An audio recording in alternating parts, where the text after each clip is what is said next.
Аса қамқор, ерекше мейірімді Алланың атымен бастаймын. Ассаламу алейкум, қымбатты аға бауыр, әпке қарындас, құрметті көрермендер. Жаратқан ием баршаңызға өзі жар болсын. Жүрекпен атқарылатын бір амал бар. Ол бар болғаны жүрегімізге әркез үңіліп, оны бақылауда ұстауымыз ғана. Ол әрдайым ниетіңді дұрыстау. Сол арқылы сауапқа кенеле бересің. Мәселен, баршамыз ұйықтаймыз, тамақтанамыз, сусын ішеміз, киім киеміз, үйден жұмысқа барамыз, базарлаймыз, дүкенге барамыз, туысқандарымызды аралаймыз. Бұның барлығы күнделікті жасайтын амалдарымыз емес пе? Осы нәрсенің барлығын құлшылыққа айналдырып жіберуге болады. Күнделікті атқарып жүрген істеріміздің барлығын Алланың алдында ғибадат болып кетуін қалайсыз ғой? Мәселен, ұйқының өзі құлшылық болып, түгелімен сауапқа айналып кету әбден мүмкін. Тамақтану арқылы сауапқа кенеле бересің. Су ішсең, сауап жинай бересің. Тіпті киім кию арқылы сауабыңды арттыра беруіңе болады.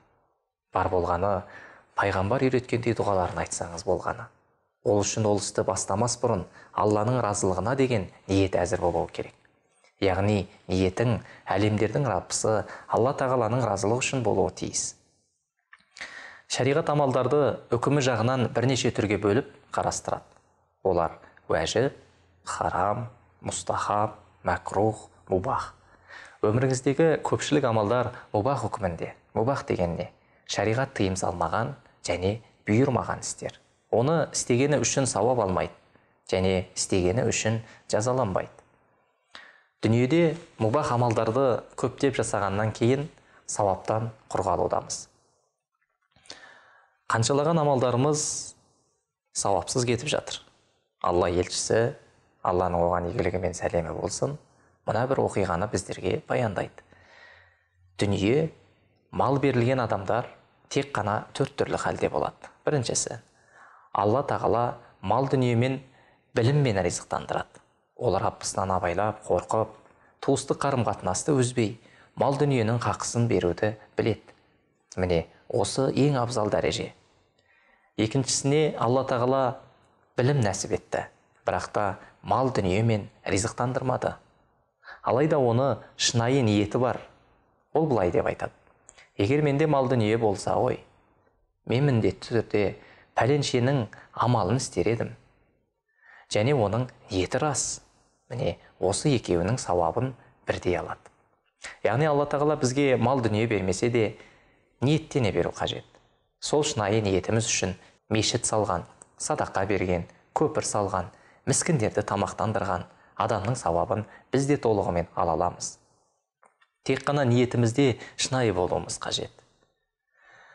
Тамақтанған сәтімізде: Раббым, мына тамақтануым ертеңгі оразаны ұстау үшін, немесе мына ауқаттануым сенің бұйрығың мен намазды, басқа да құлшылықтарды орындау үшін, мешітке барып білім алуым үшін, науқас бауырым болса, соны зиярат ету үшін, жаназаға қатысып, оның сауабын алуым үшін, ата-анамның қызметінде болуым үшін, туысқандардың хақысын беру үшін деп ниет етейік. Егер дұрыс тамақтанбасаң, бұның барлығын жүзеге асыру қиын болып қалады. Сондықтан тамақтанудың өзін құлшылыққа осылайша айналдыруға болады. Бала-шағаны, отбасымызға қажетті нәрселерді базардан алуымыздың өзі садақалардың ең абзалы. Тек ниетіміз дұрыс болса болғаны. Пайғамбарымыз саллаллаху алейхи уассалам бұл жайлы: ең қайырлы садақа өз отбасыңа берген садақаң. Әрбір жұмсаған теңгені Алла тағалаға сауап қылып жазалады. Бір ғана шарты бар, ол ниеттің дұрыстығы. Бала-шағаңмен қыдыру, ойнау, көңіл көтеруде саған сауап болып жазылуы мүмкін, егер ниетің Алла разылық үшін болса. Себебі Алла елшісі саллаллаху алейхи уассалам хадистерінің бірінде: сендердің жақсыларың өз отбасыңа жақсы болғандарың деген.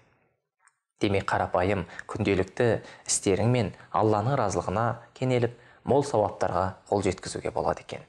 Міне, ислам діні қандай ғажап дін. Ислам кеңшілік пен мейірімге толы дін. Ислам екі дүниенің бақытына жетелейтіндін. Кім Аллаға қарай ұмтылса, болғаны Раббымыз оның жәннатқа деген жолын жеп-жеңіл қылады.